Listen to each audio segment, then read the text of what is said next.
gas comes with me and I breathe out. Faces forming and the tallest branches wave to me and say hello.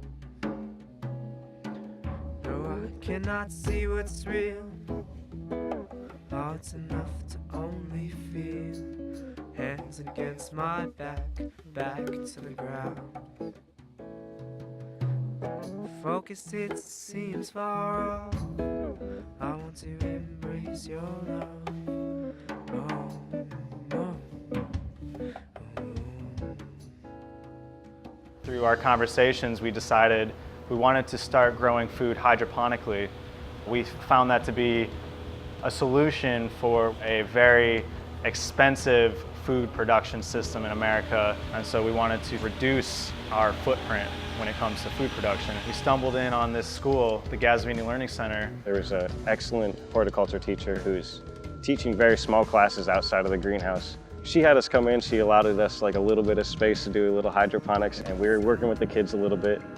She would let us come in and teach a couple classes here and there. Tallahassee Sustainability Group kind of came out of that. From that start, from that first hydroponic system, we've been able to sort of build momentum in the community, growing food in new places around town, meeting new people, starting new projects. When I came down to Tallahassee to see if I wanted to move down here, visited New Leaf grocery store, and there was a flyer up on the bulletin board that said, let's have a meeting about urban agriculture.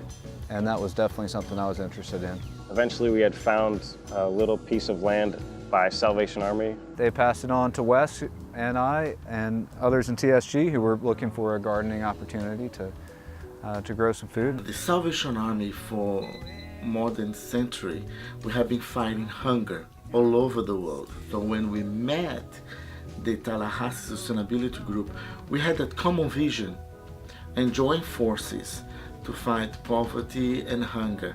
So the Salvation Army had a little corner on the side of the thrift store, and that's where everything started. Quickly had an abundance of food, and all the while we're looking at the larger space out in the middle and thought we could expand the project. And so Captain Julio allowed us to expand.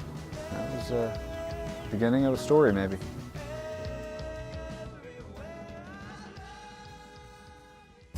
So as it stands, the Tallahassee Sustainability Group has been working on two main projects, one being the Agronauts Training Program, addressing challenges in our education system through food and the environment. So we'll usually start off with a presentation about nutrition, about food production, and from that we'll take them outside to the greenhouse. If they're planting, they'll come in here.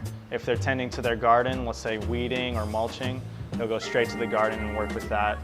We also have a number of other projects going on, including an edible landscape. In the edible landscape, we can incorporate large food production plants like trees, perennials. We got some asparagus, some blueberries.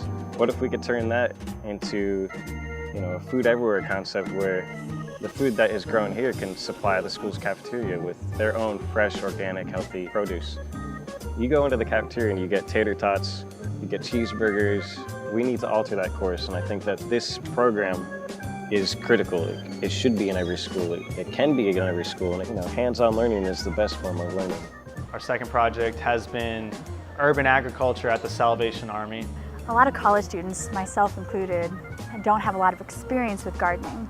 So hearing that there is a student organization that is very central to our campus location that offers educational opportunities for anyone off the street, no matter what their experience level is, I think that definitely has a huge appeal. Brianna, do you know how to use the stirrup hoe? No. Okay, learn the stirrup hoe. We're here every Wednesday and every Saturday, so we have afternoon and morning. And just by coming to the garden with zero experience whatsoever, you can be involved in planting something. I think everyone should know the basics of gardening, for sure. I was shocked, when I first started coming out here, and that wasn't really that long ago. I could not identify vegetables at all. Here, just coming out on a volunteer work day, you're gonna learn something about raising vegetables, about harmony with nature. Maybe that involves something stinky. Maybe you gotta flip some compost, but I'm sure someone will try and answer as many questions as you have about why that's important. What we have is a lot of vegetative waste. Put them in there, and then we get the microbes to break that stuff down. That'll break down to some beautiful black soil. We are the most effective organization at getting college members, people from FSU, FAMU, TCC, out into the community. You find meaning in these projects, and being a grassroots effort, it's just an amazing thing to watch it grow. What has started off as a project to address food has quickly turned into a project to address our education system. Gardening needs to be a big part of education because we have been very disconnected from the food that we eat. When you're gardening, you see that tomato growing. You understand that it takes effort and it takes time to grow things. With the industrialization of agriculture came the consolidation of agriculture. It became not an activity or a practice that the everyday citizen engaged in. It was somewhere far away. People being so detached from their food system does have negative repercussions. Understanding where the food comes from has had the largest impact on our students. It doesn't come from a package, doesn't come from a can or a box. It comes from the earth. If we can try to instill lifelong healthy habits, such as eating healthy, being able to prepare fresh meals, those will be lifelong habits and skills and maybe passions for what we feel like is very critical, to be connected with nature. I know we've got students that are so invested in their food. This one kid, James, wants to grow every type of pepper. We can't even give him enough peppers. When you see a student that's that invested in their food, that's that invested in growing something, I mean, it's like, I don't know, it's incredible, you know, you just are watching, you're watching this brilliant mind focus on something very profound, so.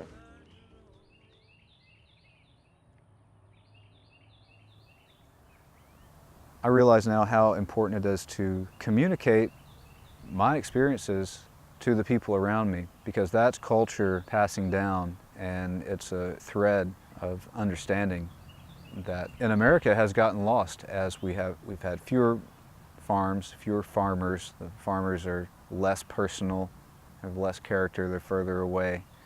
People really are agriculturally illiterate. They are unaware of where their food comes from because of the veil that industrial agriculture has put between the consumer and production. And that all needs to change. Well, a food desert is a location where the citizens that occupy that area do not have access to healthy, fresh, affordable, and culturally appropriate foods. We're located in a food desert right now, but a lot of people don't necessarily recognize that. They don't necessarily recognize their own capacities to grow their own food and create a food oasis in a food desert. You know, if you can grow your own food, you're totally secure. So in terms of instilling those qualities to students, where they can bring that out to their families, they can bring that out to their neighborhoods, the possibilities are exponential.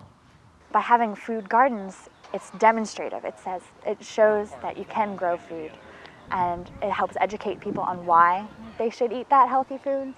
So urban farming empowers people to seek nutrition that is good for them.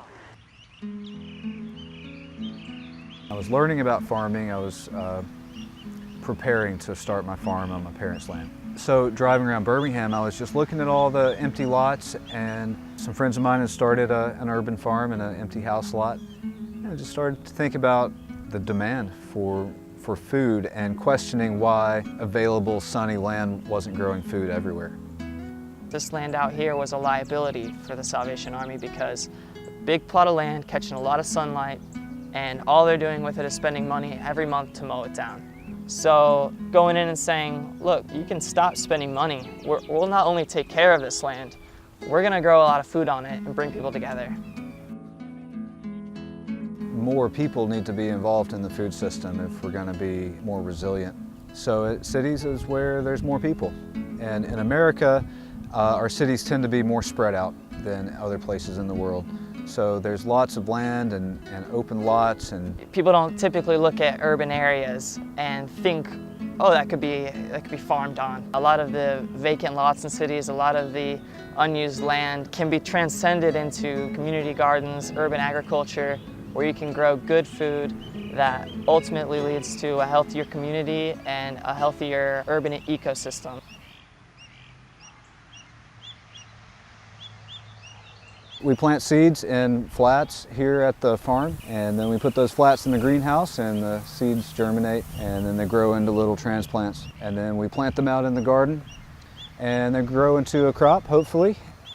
We get to pick that crop and take that to market.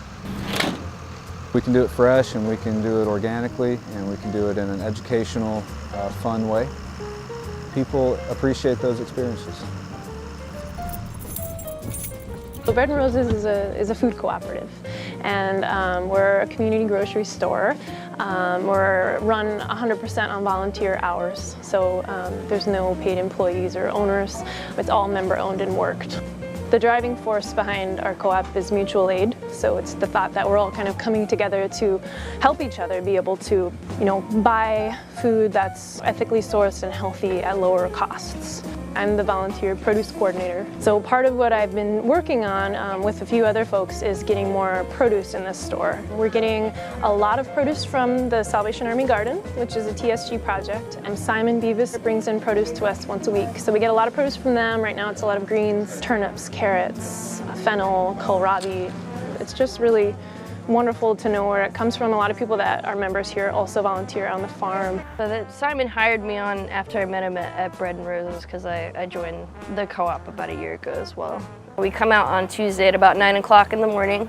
And we kind of assess what we have and where it could go, and we distribute it either to Bread and Roses Food Co-op or Wild Greens Cafe. Being a community cafe, that means that we source probably 60 to 70% of our vegetables from local farms. And we are geared towards providing really good, really healthy food at an affordable price. The experience here and the experience at Wild Greens, it's just all around positive. We want you to have good food. We want you to know where it came from. It's just positive. So. A lot of people come in not realizing that a lot of the food is sourced from local farms and are surprised and really happy to hear it. And it's really good to be representative that it is possible and it can be done. Being able to eat something that I've grown is good for my emotional well-being. So when I get the chance to harvest food from here and take it to the restaurant, and then I actually have an opportunity to talk to the people that I'm serving about where their food came from, and I think it's good for their emotional well-being as well. Food has so much to do with how people live and how healthy they are and how socially cohesive and healthy neighborhoods and cities are. So one of our objectives here at Salvation Army Garden is to get the community engaged in growing food. But not everyone has yards or the capacity or necessarily the motivation to grow food at their own location. So what we have provided are raised garden beds located at the front of our facility, and we've given those away to local community members and have filled it with good healthy soil. We've provided seeds, water, compost. Anyone who's adopted a box can come whenever they choose and tend to their garden. So we want to build a community here that involves all of the gardeners. We have so many different age groups, and these people might not be interacting normally because they have different socioeconomic backgrounds, different jobs, different ages, but they are here together gardening. It has become a place of gathering. When we go there, we are not thinking about us, we're thinking about others. And that is the key word for that community garden, is others. You're interacting with your community, engaging with the people around you and the earth. And it's calming, it's meditative, and it's sustainable for your own health. What it really means for a community that participates in growing its own food and talking to each other about food and helping each other out, I guess it's just going to mean a much more healthy community.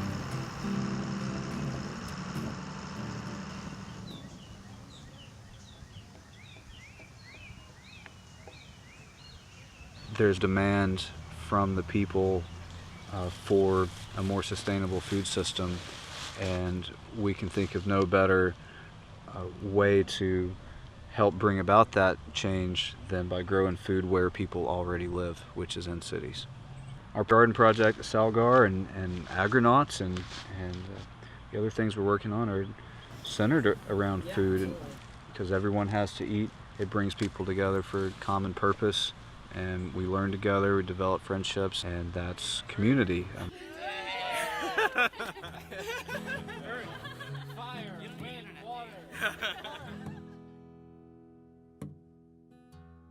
Unfortunately, the Salvation Army sold their property to a private developer, making our future uncertain, to say the very least. During the time that we were starting the garden, that building had to be sold because, as you can see, it's not a safe building. We renew our lease where we are going to stay there until December. So we don't want that to stop because the possibility of we are not being there next year. It was sold to a private developer. We'd like to keep the project going there, but really we'd like a feature destination that the city claims as its own, that is for kids and it's for food literacy, alleviating food insecurity. We want our projects to be sustainable, and if we're growing things on a property that can be potentially bought and developed, that is a problem. We should be pursuing, other land. Well, the fact that we don't have any money to purchase land is a factor, but that doesn't mean we can't ask for the opportunity to grow food various places, and so that's what we're doing. There are a lot of factors that go in with finding a piece of land. Obviously, you can't just start growing food anywhere. Looking into the community garden grant through the city and the county, they have a grant where if they have property that's city or county owned and you get 12 signatures, you can have a community garden on that land. If you want the project to be successful in reaching the community that lot is in, then the community needs to be invested in the project from the start. Where you grow it starts with who you're growing with, and you're growing with your community at all times. Well, this site, the Mill Street site, is really unique because it's not just like a few empty house lots in a poor neighborhood. It's like a beautiful piece of land available in the middle of the entire city. Right. There's a good-sized neighborhood close by. So that's where we're going to start, but I want to expand the conversation to the whole city because it has a potential, way more potential than just a community garden. And with a piece of property this size, 4 acres, and a lot of wild foods here already, we believe we can really impact the local food system with quantity. The work we've been doing is headed in a direction where people will be more connected to where their food comes from.